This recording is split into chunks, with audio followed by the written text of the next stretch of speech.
اعوذ باللہ من الشیطان الرجیم بسم اللہ الرحمن الرحیم اللہم صلی علی محمد وعلی آل محمد کما صلیت علی ابراہیم وعلی آل ابراہیم انک حمید مجید اللہم بارک علی محمد وعلی آل محمد کما بارکت علی ابراہیم وعلی آل ابراہیم انک حمید مجید رب اشرح لی صدری ویسر لی امری واحلل عقدۃ من لسانی یفقہوا قولی ربنا زدنا علما یا مقلب القلوب ثبت قلبی علی دینک آمین۔ پارہ نمبر 28 سورہ مجادلہ سے پارے کا آغاز ہو رہا ہے۔ ترتیب کے حساب سے سورت کا نمبر 58 ہے اور نزول کے حساب سے 105۔ مدنی صورت ہے اور اس میں 22 آیات ہیں اور 3 رکوع ہیں۔ وجہ تسمیہ سورت کی آیت نمبر 1 میں قد سمع اللہ قول التی تجادلک فی زوجہا، اے پیغمبر جو عورت تم سے اپنے شوہر کے بارے میں بحث و جدال کرتی ہے، مجادلہ جھگڑنے والی کہا گیا، اور سورت کا نام بھی اس واقعے کے پس منظر میں مجادلہ رکھا گیا۔ اس صورت میں عام مدنی صورتوں کی طرح شرعی احکام کا بیان ہے اور منافقین کا تذکرہ آئے گا۔ اس صورت کی ابتدا میں حضرت خولہ بنت سلبہ کے رضی اللہ تعالیٰ عنہ کے واقعے کی طرف اشارہ ہے، جو اپنے شوہر حضرت اوس بن صامت رضی اللہ تعالیٰ عنہ کی شکایت لے کر آئی تھیں، جنہوں نے ان سے اظہار کر لیا تھا، اور شکایت کا انداز ایسا تھا کہ گویا وہ جھگڑ رہی ہیں، اس لیے انہیں مجادلہ جھگڑنے والی کہا گیا۔ زمانہ جاہلیت میں زہار اپنی بیوی کو ماں کی طرح حرام قرار دینا طلاق کے حکم میں تھا۔ اس کی وجہ سے بیوی شوہر پر ہمیشہ کے لیے حرام ہو جاتی تھی۔ قرآن نے اس حرمت کی ایک حد مقرر کر دی جو کفارہ دینے سے ختم ہو جاتی ہے۔ آیت نمبر 104۔ سورہ مجادلہ کے اہم مضامین درجہ ذیل ہیں۔ یہ صورت سرگوشی کا حکم بیان کرتی ہے، یعنی اگر دو یا زیادہ شخص دوسرے لوگوں کے سامنے ایک دوسرے کے کان میں بات چیت شروع کر دیں تو اس کا کیا حکم ہے۔ جہاں تک حدیث کا تعلق ہے تو 3 افراد کی صورت میں 2 کی سرگوشی کو آداب مجلس کے خلاف قرار دیا گیا، کیونکہ ایسا کرنے سے تیسرے کے دل میں یہ بدگمانی آ سکتی ہے کہ شاید یہ دونوں میرے بارے میں کوئی خفیہ بات کر رہے ہوں۔ لیکن یہاں جس سرگوشی سے منع کیا جا رہا ہے وہ یہود کی عادت تھی۔ وہ محض مسلمانوں کو پریشان کرنے کے لیے آپس میں کانا پھوسی کیا کرتے تھے۔ آیت نمبر 8 سے 10۔ یوں ہی حضور اکرم صلی اللہ علیہ وآلہ وسلم کو سلام کرتے تھے تو منہ بگاڑ کے السلام علیکم یا ابا القاسم کہا کرتے تھے۔ آیت نمبر 8۔ ان آیات میں ان قبیح حرکات پر ان کی مذمت کی گئی ہے، البتہ ایسی سرگوشیوں اور خفیہ مشوروں کی اجازت دی گئی ہے جو نیکی اور تقوی کے بارے میں ہو۔ آیت نمبر 9۔ اجتماعی آداب میں سے مجلس کا ادب یہ بیان کیا گیا کہ جب تمہیں مجلس میں وسعت پیدا کرنے کے لیے کہا جائے تو وسعت پیدا کر دیا کرو، اور اگر تمہیں مجلس سے اٹھ جانے کے لیے کہا جائے تو اٹھ جایا کرو۔ آیت نمبر 11۔ یہ حکم صرف نبی کریم صلی اللہ علیہ وآلہ وسلم کی مجلس کے ساتھ خاص نہیں ہے، بلکہ ہر باوقار مجلس کے لیے جو دین کے کسی بھی شعبے کے سلسلے میں منعقد ہوئی ہو۔ لیکن یہ کوئی فرض اور واجب نہیں ہے، بلکہ صرف مستحب ہے۔ جو شخص پہلے سے مسجد میں یا کسی اور مجلس میں بیٹھا ہو وہ اس جگہ بیٹھنے کا زیادہ حقدار ہوتا ہے، البتہ اسے چاہیے کہ اگر ممکن ہو تو بعد میں آنے والے مسلمان بھائی کے لیے وسعت پیدا کرے۔ حزب شیطان، یہ صورت ان منافقوں کا بھی ذکر کرتی ہے جو یہود سے دوستی بھی رکھتے تھے۔ آیت نمبر 14۔ اور اپنے مومن ہونے پر قسمیں بھی کھاتے تھے۔ آیت نمبر 14۔ ان کے بڑے بڑے دعوی کے باوجود اللہ تعالیٰ نے انہیں حزب الشیطان، شیطان کی جماعت قرار دیا۔ آیت نمبر 19۔ جو کسی صورت بھی اللہ اور اس کے رسول صلی اللہ علیہ وآلہ وسلم کے دشمنوں کے ساتھ دوستی نہیں رکھے، خواہ وہ ان کے ماں باپ، بیٹے، بھائی اور قبیلے والے ہی کیوں نہ ہوں۔ ان سعادت مندوں کے لیے اللہ نے 4 نعمتوں کا اعلان کر دیا۔ پہلی نعمت یہ کہ اللہ نے ان کے دلوں میں ایمان کو جما دیا، دوسری یہ کہ ان کی غیبی مدد کی جائے گی، تیسری نعمت یہ کہ انہیں جنت میں داخل کیا جائے گا، چوتھی نعمت یہ کہ اللہ ان سے راضی ہو گیا اور وہ بھی اللہ کی نعمتوں اور عطا پر راضی ہو گئے۔ آیت نمبر 22۔ اگلی صورت ہے سورہ حشر۔ ترتیب کے حساب سے اس کا نمبر 59 ہے اور نزول کے حساب سے 101۔ یہ بھی مدنی صورت ہے اور اس میں 24 آیات ہیں، 3 رکوع ہیں۔ وجہ تسمیہ کو دیکھیں، آیت نمبر 2 میں ہے والذی اخرج الذین کفروا من اہل الکتاب من دیارہم لاول الحشر، وہی تو ہے جس نے کفار اہل کتاب کو حشر اول کے وقت ان کے گھروں سے نکال دیا۔ یہود مدینہ کو شام کی طرف جلا وطن کر دیا گیا، اسی جلا وطنی کی بنا پر اس سورت کا نام سورہ حشر رکھا گیا۔ اس سورت کے اہم مضامین درجہ ذیل ہیں۔ ابتدا میں بتایا گیا کہ کائنات کی ہر چیز اللہ تعالیٰ کی تسبیح و تقدیس اور حمد و ثنا بیان کرتی ہے اور اس کی وحدانیت اور قدرت اور جلال کی گواہی دیتی ہے۔ پھر یہ سورت قدرت الہیہ کے بعض آثار اور زندہ دلائل کا تذکرہ کرتی ہے، جن میں سے ایک یہ بھی ہے یہ کہ یہود جو کہ عرصہ دراز سے یثرب میں قیام پذیر تھے، انہوں نے اپنی حفاظت کے لیے بڑے مضبوط قلعے تعمیر کر رکھے تھے۔ معاشی وسائل پوری طرح ان کے قبضے میں تھے۔ یثرب والوں کو انہوں نے سودی قرضوں کی سنہری زنجیروں میں جکڑ رکھا تھا۔ ان کا خیال یہ تھا کہ کوئی بھی ہمیں یہاں سے نہیں نکال سکتا، لیکن ان کی اپنے ہی کرتوتوں کی وجہ سے ان پر اللہ کا عذاب آ کر رہا اور انہیں 2 بار حشر یعنی جلا وطنی کا سامنا کرنا پڑا۔ حشر جمع اور اخراج کے معنی میں ہے۔ حشر اول میں انہیں مدینہ منورہ سے شام کی طرف دھکیل دیا گیا اور حشر ثانی کے اندر حضرت عمر رضی اللہ تعالیٰ عنہ نے انہیں خیبر سے شام کی طرف چلے جانے کا مجبور کر دیا۔ یہود کا مدینہ اور خیبر سے نکل جانا ایک ایسا واقعہ تھا کہ یہود تو کیا خود مسلمانوں کے لیے قطعی طور پر غیر متوقع تھا۔ ان کی معاشی خوشحالی، دفاعی انتظامات اور مضبوط جماعتی نظام کی وجہ سے کوئی سوچ بھی نہیں سکتا تھا کہ انہیں بسط ذلت خوری اور مدینہ منورہ اور خیبر سے نکلنا پڑے گا۔ لیکن اللہ نے جب انہیں ان کی عہد شکنی، تکذیب اور انکار، تکبر اور سرکشی کی وجہ سے نکالنے کا فیصلہ کر لیا تو ظاہری اسباب ان کے کسی کام نہ آئے اور اللہ کا فیصلہ وقوع پذیر ہو کر رہا۔ آیت نمبر 2 سے 5 تک۔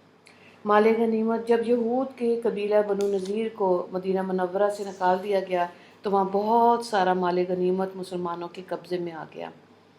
جو مال غنیمت قتل و قتال کے بغیر ہاتھ آ جائے اسے اصطلاح میں مال فیء کہتے ہیں۔ اس مال فیء کے بارے میں حکم دیا گیا کہ اس میں مجاہدین میں سے کسی کا حق نہیں، بلکہ اس کی تقسیم کا اختیار اللہ کے نبی صلی اللہ علیہ وآلہ وسلم کو ہے۔ وہ اسے فقراء، ضعیف اور مساکین، حاجت مندوں، قرابت داروں میں تقسیم کریں۔ یہاں اگر مسئلہ تو مال فیء کی تقسیم کا بیان ہو رہا ہے، لیکن اس کے ضمن میں اسلامی اقتصادات کا ایک اہم فلسفہ بھی بیان کیا گیا۔ وہ یہ کہ اسلام یہ نہیں چاہتا کہ دولت چند اغنیاء کے ہاتھوں میں گردش کرتی رہے، بلکہ اسلام اس طریقے سے پھیلاؤ چاہتا ہے کہ سوسائٹی کا کوئی فرد اور کوئی طبقہ بھی محروم نہ رہے۔ زکوٰۃ، صدقات، میراث، خمس وغیرہ کی تقسیم میں یہی فکر کار فرما ہے۔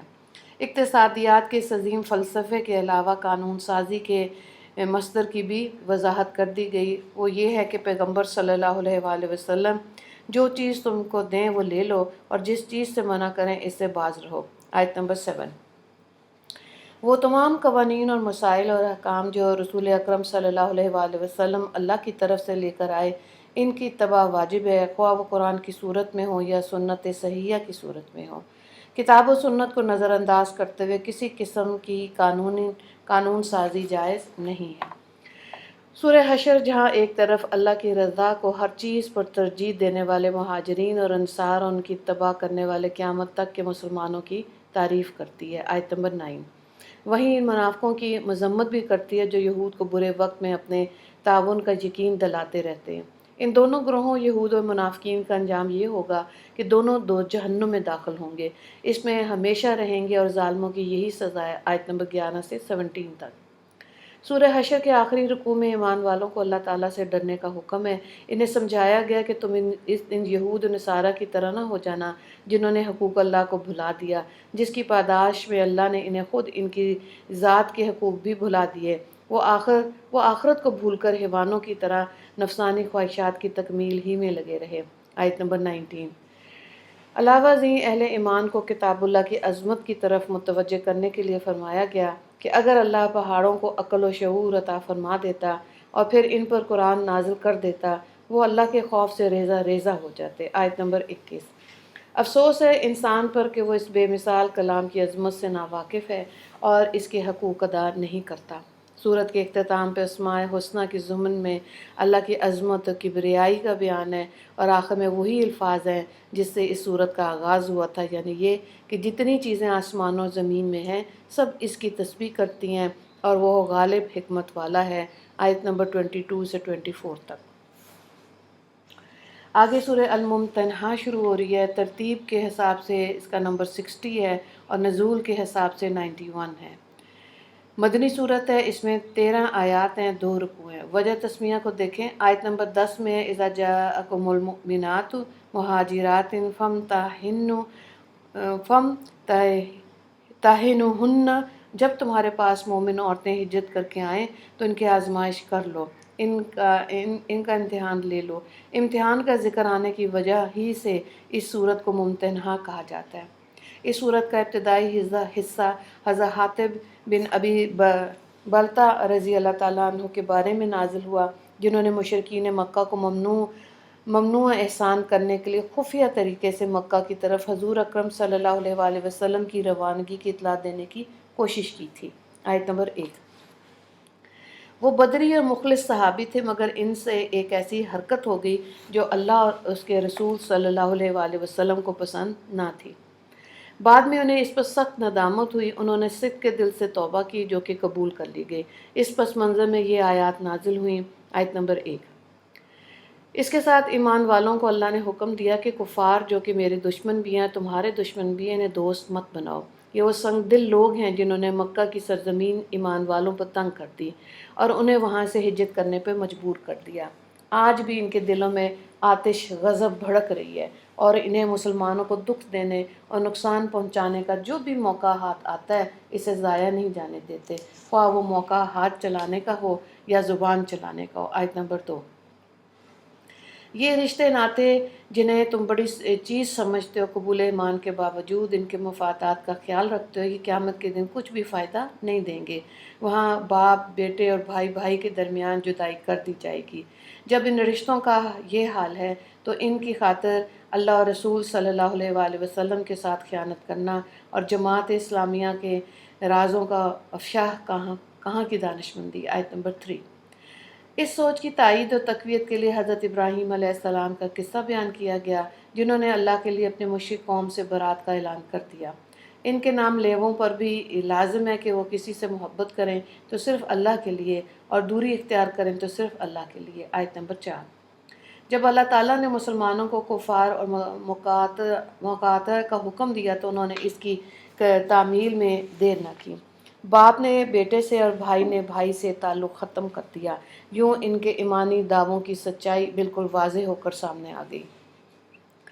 لیکن خونی رشتے اور وطن ایسی چیزیں ہیں کہ ان کی طرف میلان اور ان کی محبت اللہ تعالیٰ نے انسان کی فطرت میں رکھی ہے۔ اس لیے قرآن ان فطری جذبات کا لحاظ رکھتے ہوئے مسلمانوں کو ایک بشارت سناتا ہے اور ایک معاملے کی اجازت دیتا ہے۔ بشارت تو یہ سنائی گئی کہ کیا عجب کہ عنقریب ہی اللہ تعالیٰ تم میں اور تمہارے دشمنوں میں محبت پیدا کر دے۔ اللہ قدرت والا بڑا غفور و رحیم ہے۔ آیت نمبر 7۔ یعنی ہو سکتا ہے کہ تمہارے رشتہ داروں کو بھی ایمان قبول کرنے کی توفیق دے دی جائے، یوں آج کے دشمن کل کے دوست بن جائیں۔ چنانچہ ایسا ہی ہوا اور بے شمار مشرکوں کو اسلام کی حقانیت کے سامنے گردن جھکانے کی توفیق نصیب ہوئی۔ آیت نمبر 7۔ جس معاملے کی اجازت دی گئی وہ یہ تھا کہ جن لوگوں نے نہ تو اسلام قبول ایمان کی وجہ سے تمہارے ساتھ قتال کیا اور نہ ہی تمہارے گھروں سے نکالا، تم ان سے حسن سلوک کر سکتے ہو۔ آیت نمبر 8۔ اصل میں اسلام محبت اور سلامتی کا دین ہے، وہ محض دھونس جمانے اور کسی اعلیٰ مقصد کے بغیر ملک اور زمین ہتھیانے کے لیے جنگ کی اجازت نہیں دیتا۔ وہ ان غیر مسلموں کے ساتھ بھی حسن سلوک اور تعاون کی تلقین کرتا ہے جو جنگ کو ناپسند کرتے ہوں اور امن کے ساتھ زندگی گزارنا چاہتے ہوں۔ سورہ ممتنہ ان خواتین کے بارے میں بھی رہنمائی کرتی ہے جو ایمان قبول کرنے کے بعد ہجرت کر کے مدینہ منورہ آ گئی تھیں۔ ان کے بارے میں حکم دیا گیا کہ ان کا امتحان لے لو اور انہیں اچھی طرح جانچ لو کہ آیا واقعی انہوں نے ایمان کی خاطر ہجرت کی ہے۔ اگر تمہیں ان کے ایمان پر اطمینان ہو جائے تو پھر انہیں کفار کی طرف واپس نہ کرو۔ مفسرین لکھتے ہیں یہ حکم اس وقت نازل ہوا جب حضور اکرم صلی اللہ علیہ وآلہ وسلم کے سخت ترین دشمن عقبہ بن ابی معیط کی بیٹی ام کلثوم رضی اللہ تعالیٰ عنہا ہجرت فرما کر مدینہ منورہ آ گئیں، اور ان کے والد معاہدہ حدیبیہ کے پیش نظر انہیں واپس لانے کے لیے مدینہ پہنچا تو حضور اکرم صلی اللہ علیہ وآلہ وسلم نے اسے یہ کہہ کر خالی ہاتھ واپس لوٹا دیا کہ ہمارا معاہدہ صرف ایمان لانے والے مردوں کے بارے میں تھا، خواتین کے بارے میں نہیں تھا۔ اس صورت کی آخری آیت میں دوبارہ تاکید کی گئی، اے مسلمانوں، تم اس قوم سے دوستی نہ رکھو جس پر اللہ کا غضب نازل ہو چکا، جو آخرت سے اس طرح مایوس ہیں جیسے قبر والوں سے کافر مایوس ہوتے ہیں۔ آیت نمبر 130۔ اگلی سورہ صف ہے، ترتیب کے حساب سے 61 نمبر ہے اور نزول کے حساب سے 109۔ مدنی صورت ہے یہ بھی، اس میں 14 آیات ہیں اور 2 رکوع ہیں۔ وجہ تسمیہ کو دیکھیں، آیت نمبر 4 میں ہے یقاتلون فی سبیلہ صفا کانہم بنیان مرصوص، جو لوگ اللہ کی راہ میں صف باندھ کر لڑتے ہیں گویا سیسا پلائی ہوئی دیوار ہے۔ مجاہدین کی اسی صفت کی بنا پر اس سورت کو سورہ صف کہا جاتا ہے۔ جہاد اور قتال موضوع اس کا ہے سورت کا، اور عہد کی پابندی کے بارے میں تاکید ہے۔ اللہ تعالیٰ کی تسبیح و تقدیس کرنے کے بعد مسلمانوں کو سختی سے تنبیہ کی گئی کہ وہ اپنے عہد کی پابندی کیا کریں اور جو کچھ زبان سے کہیں اسے کر کے بھی دکھایا کریں۔ آیت نمبر 2 اور 3۔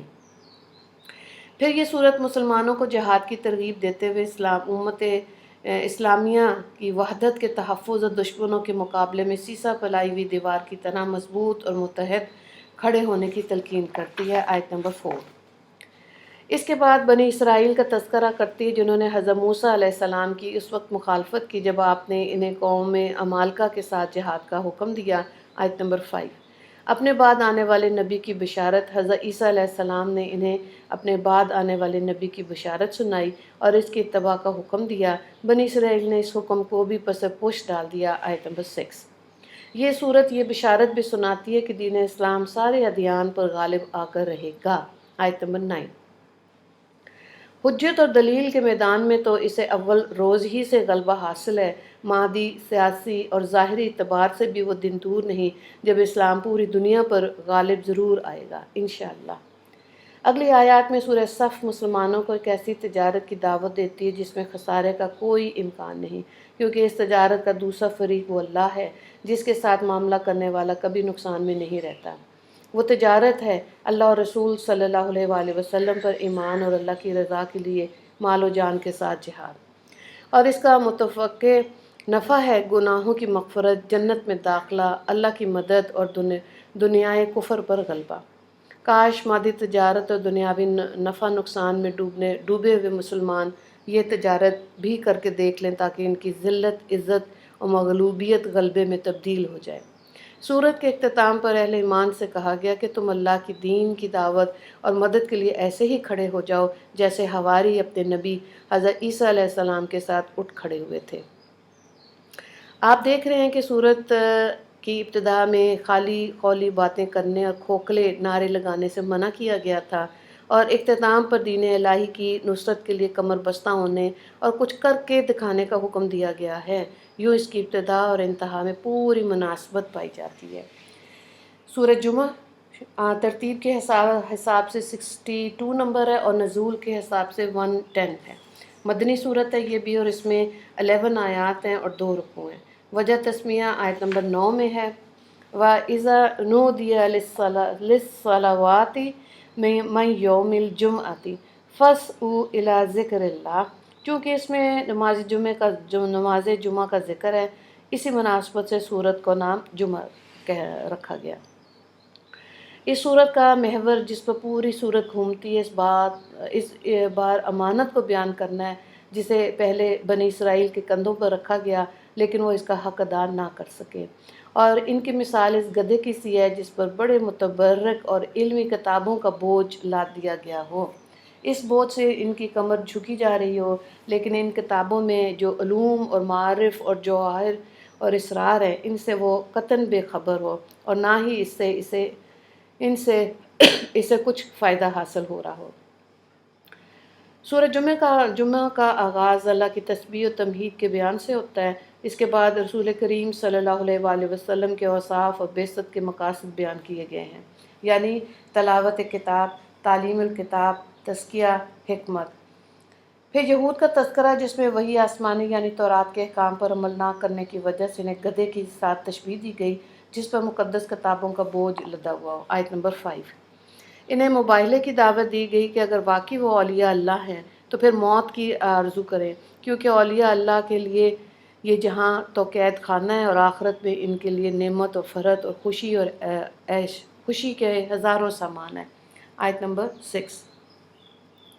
ساتھ ہی پیشن گوئی بھی کر دی گئی کہ یہ موت کی آرزو کبھی نہیں کریں گے، چنانچہ قرآن کی یہ پیشن گوئی حرف بحرف پوری ہو کر رہی۔ سورت کا اختتام ہوتا ہے یہاں پہ مومنوں پر نماز جمعہ کی فرضیت کے بیان سے انہیں حکم دیا گیا کہ اذان سنتے ہی ہر قسم کی تجارت اور خرید و فروخت چھوڑ دیا کرو، آیت نمبر 9۔ اللہ کے ذکر کی طرف دوڑ پڑا کرو، آیت نمبر 9۔ البتہ نماز سے فارغ ہونے کے بعد انہیں دوبارہ کسب معاش میں لگ جانے کی اجازت ہے، آیت نمبر 10۔ سورہ المنافقون شروع ہو رہی ہے، ترتیب کے حساب سے اس کا نمبر 63 ہے اور نزول کے حساب سے 104۔ منافقون بھی مدنی صورت ہے، اس میں 11 آیات ہیں، 2 رکوع ہیں۔ وجہ تسمیہ کو دیکھیں، آیت نمبر 1 یعنی آیت کے شروع میں اذا جاءک المنافقون، آیت کے آخر میں ہے ان المنافقین لکاذبون۔ چونکہ صورت میں منافقوں کے اوصاف بیان کیے گئے، اسی مناسبت سے صورت کو سورہ منافقون کہا جاتا ہے۔ اس صورت میں منافقوں کے اخلاق، ان کے جھوٹ، ان کی دسیسہ کاریاں، مسلمانوں کے لیے ان کے بغض اور عناد اور ان کے ظاہر اور باطن کے تضاد کو بیان کیا گیا۔ یوں تو منافقوں کا مکروہ چہرہ، قابل نفرت اوصاف کئی دوسری صورتوں میں بھی دکھائے گئے، لیکن یہ صورت تو گویا صرف ان کی مذمت کے لیے مخصوص ہے۔ صورت کی ابتدا ہوتی ہے منافقین کی صفات کے بیان سے، جن میں سے نمایاں ترین صفات جھوٹ، مکر، دھوکہ اور ظاہر اور باطن کا تضاد ہے۔ ان کے دلوں میں کچھ تھا اور زبانوں پہ کچھ تھا، آیت نمبر 103۔ اے اس کتاب کا مطالعہ کرنے والے مخلص دوستو، منافقون کی نمایاں صفات کا مطالعہ کرتے ہوئے کچھ دیر کے لیے ٹھہر جائیے اور آنکھیں کھلی رکھنے کی بجائے بند کر لیجئے۔ دل کی آنکھیں کھولیے اور اپنے لیڈروں کا اور پوری امت کا محاسبہ کیجئے۔ یہ نمایاں صفات ہمارے اندر بھی تو نہیں پائی جاتی؟ کیا ہر طرف جھوٹ کی غلاظت اور مکر و فریب کی نجاست کے انبار دکھائی نہیں دیتے؟ کیا آج کا سب سے مسئلہ بڑا ظاہر اور باطن اور قول و عمل کا تضاد نہیں ہے؟ تقریریں لچھے دار، تحریریں مزیدار، باتیں پروقار، مگر عمل کچھ بھی نہیں۔ اور خالی ڈھول ہیں جو پیٹ رہے ہیں اور جن کی ہیبت ناک آواز دور دور تک پہنچ رہی ہے، مگر انہیں پھاڑ کر دیکھیں تو اندر سے کھوکھلے، نہ ایمان نہ یقین، نہ توکل نہ اعتماد، نہ محبت نہ معرفت، نہ اثار نہ احسان، نہ خوف اور نہ خشیت۔ ایمان والی صفت کوئی نہیں، جبکہ منافقت گٹر کی نجاست کی طرح ابل ابل پڑتی ہے۔ پھر آگے بتایا گیا کہ منافق ظاہر کے اعتبار سے بڑے پرکشش معلوم ہوتے ہیں، جسمانی اعتبار سے بہت باوقار، زبان میں فصاحت اور حلاوت، انہیں بات کرنے کا ڈھنگ خوب آتا ہے، لیکن اندر سے کھوکھلے ہیں، ڈرپوک اور بزدل اتنے ہیں کہ کہیں سے کوئی اونچی آواز کان میں پڑ جائے تو پریشان ہو جاتے ہیں کہ ہماری موت آ گئی، آیت نمبر 4۔ سامنے آتے ہیں تو حضور اکرم صلی اللہ علیہ وآلہ وسلم اور مسلمانوں کی تعریف کرتے نہیں تھکتے، لیکن پیٹھ پیچھے ایسی بدبودار باتیں کرتے ہیں کہ اللہ کی پناہ، آیت نمبر 7 سے 8۔ سورت کے اختتام پہ مسلمانوں کو سمجھایا گیا کہیں وہ بھی منافقون کی طرح مال اور اولاد میں مشغول ہو کر اللہ کے ذکر اور اطاعت سے غافل نہ ہو جائیں، اور انہیں ترغیب دی گئی کہ وہ موت کے آنے سے پہلے خرچ کر لیں، ورنہ موت آ جانے کے بعد سوائے حسرت کے کچھ بھی باقی نہیں رہے گا۔ افسوس کہ مسلمانوں نے اس نصیحت کو پس پش ڈال دیا اور وہ اپنے آپ کو یہ کہہ کر تسلی دیتے رہے کہ یہ ہمارا تذکرہ اور ہماری مذمت نہیں ہے، بلکہ یہ تو 1400 سال پہلے عبداللہ بن ابی جیسے کچھ لوگ گزرے ہیں، ان کا تذکرہ اور ان کی مذمت ہے۔ گویا قرآن کی بعض صورتیں اور بعض آیات ایسی ہیں جن کا تعلق آج کے زمانے سے بالکل نہیں ہے۔ سورہ تغابن شروع ہو رہی ہے، ترتیب کے حساب سے 64 نمبر ہے اور نزول کے حساب سے 108۔ یہ بھی مدنی صورت ہے اور اس میں 18 آیات ہیں، 2 رکوع ہیں۔ آیت نمبر 9 میں ذالک یوم التغابن، وہ نقصان اٹھانے کا دن ہے یعنی قیامت کا دن، اسی نسبت سے سورت کا نام سورۃ تغابن رکھا گیا۔ یہ صورت اگرچہ مدنی ہے لیکن اس میں مکی صورتوں کا رنگ غالب ہے۔ اس صورت کی ابتدا میں یہ بتانے کے بعد کہ کائنات کی ہر چیز اللہ کی تسبیح اور تقدیس کرتی ہے، انسانوں کو دو گروہوں میں تقسیم کیا گیا، اللہ کی نعمتوں کا شکر کرنے والے اور کفران نعمت کرنے والے، آیت نمبر 1 سے 2۔ پھر ان کے سامنے گزشتہ اقوام کا تذکرہ کیا گیا جنہوں نے اللہ کے رسولوں کی تکذیب کی اور اس تکذیب کی پاداش میں انہیں عذاب الہی کا مزہ چکھنا پڑا، آیت نمبر 5 سے 6۔ یہ صورت ان مکذبین کا بھی تذکرہ کرتی ہے جو قیامت کے دن کو جھٹلاتے ہیں اور پھر قسم کھا کر یقین دلاتے ہیں کہ قیامت آ کر رہے گی، خواہ کوئی اقرار کرے یا انکار کرے۔ موت کے بعد کی زندگی کا معاملہ برحق اور یقینی ہے۔ اس صورت میں قیامت کے دن کو یوم تغابن قرار دیا گیا، یعنی نقصان اور خسارے کا دن۔ قیامت کے دن کافر تو اپنا خسارے کو محسوس کرے گا ہی، مسلمان اور عابد اور زہد انسان بھی حسرت کرے گا کہ اے کاش میں نے جتنی عبادات اور اطاعت کی تھی اس سے زیادہ کی ہوتی ہیں، آیت نمبر 9۔ یہ صورت اہل ایمان کو اموال، اولاد اور ازواج کے فتنے سے ڈراتی ہے اور ان کے بارے میں محتاط ہو کر رہنے کی تلقین کرتی ہے۔ بعض اوقات انسان ان کی خاطر اپنی آخرت تباہ کر لیتا ہے، نہ حلال اور حرام کی پرواہ کرتا ہے اور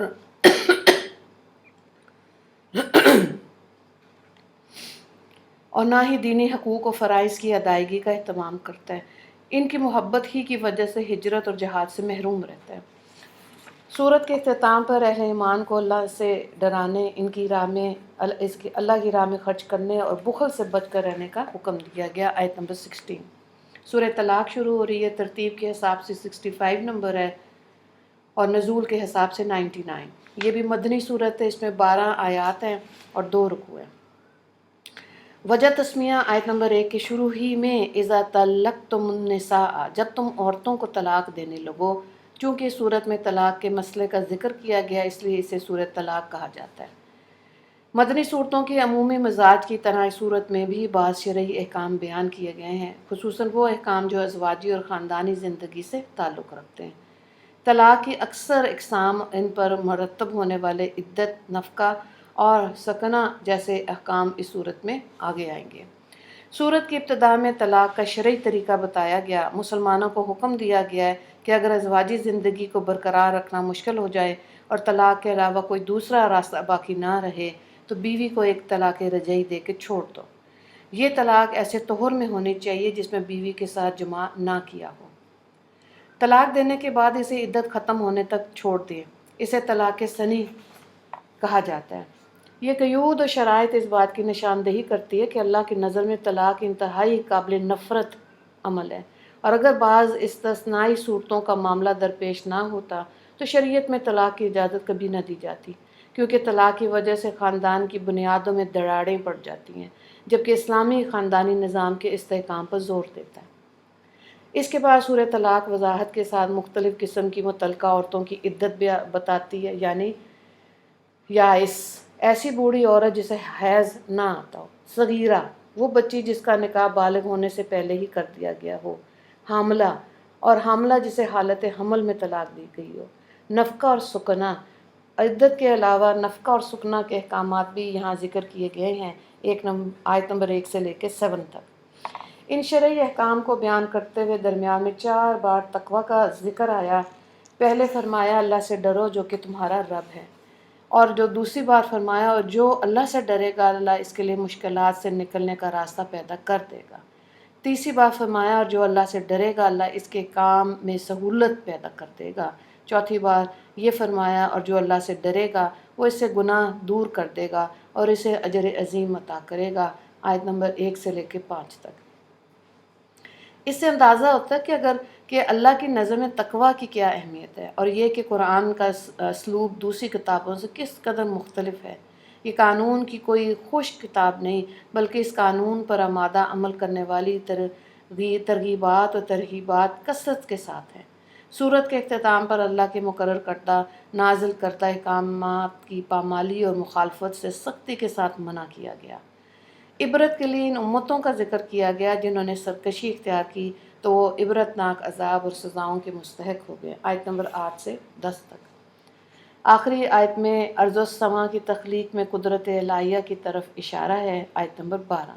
سورہ تحریم ترتیب کے حساب سے 66 اور نزول کے حساب سے 107۔ یہ بھی مدنی صورت ہے، اس میں 12 آیات ہیں، 2 رکوع ہیں۔ وجہ تسمیہ کو دیکھیں کہ کیا وجہ تھی اس کا نام سورہ تحریم رکھا گیا ہے۔ وجہ تسمیہ اس کو کہتے ہیں۔ آیت نمبر 1 میں ہے یا ایھا النبی لما تحرم ما احل اللہ لک، اے پیغمبر جو چیز اللہ نے تمہارے لیے حلال کی تم اس سے کنارہ کشی کیوں کرتے ہو۔ آپ صلی اللہ علیہ وآلہ وسلم نے اپنی لونڈی ماریہ قبطیہ اور شہد کو اپنے اوپر حرام کر لیا تھا، یہ اسی بنا پر اس صورت کا نام تحریم رکھا گیا۔ اس صورت میں جو احکامات مذکور ہیں ان کا زیادہ تر تعلق بیت نبوت اور امہات المومنین اور ازواج مطہرات کے ساتھ ہے۔ اس صورت کی پہلی آیت میں جس واقعے کی طرف اشارہ ہے اس کا تعلق خود حضور اکرم صلی اللہ علیہ وآلہ وسلم کی ذات کے ساتھ ہے، جب آپ صلی اللہ علیہ وآلہ وسلم نے اپنی لونڈی ماریہ قبطیہ یا شہد کو اپنے اوپر حرام کر لیا تھا۔ چنانچہ بڑے محبت آمیز انداز میں عتاب ہوا، فرمایا گیا اے پیغمبر جو چیز اللہ نے تمہارے لیے جائز کی تم اس سے کنارہ کشی کیوں کرتے ہو؟ کیا اس نے اپنی بیویوں کی خوشنودی چاہتے ہو؟ یا اور اللہ بخشنے والا رحم کرنے والا ہے۔ آیت نمبر 1۔